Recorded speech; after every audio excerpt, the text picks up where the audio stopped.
This is the brake cooling kit for the rear of the BMW F and G series, delivered with 3 cable ties. You place the item on the lower side of the wishbone.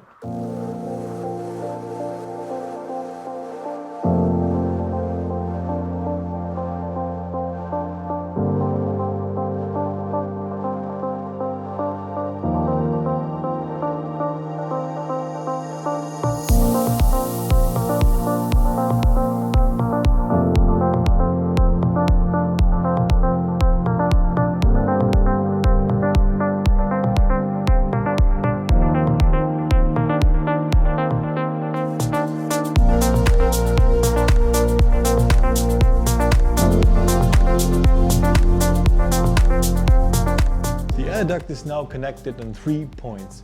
We would highly recommend to drill into the dust shield.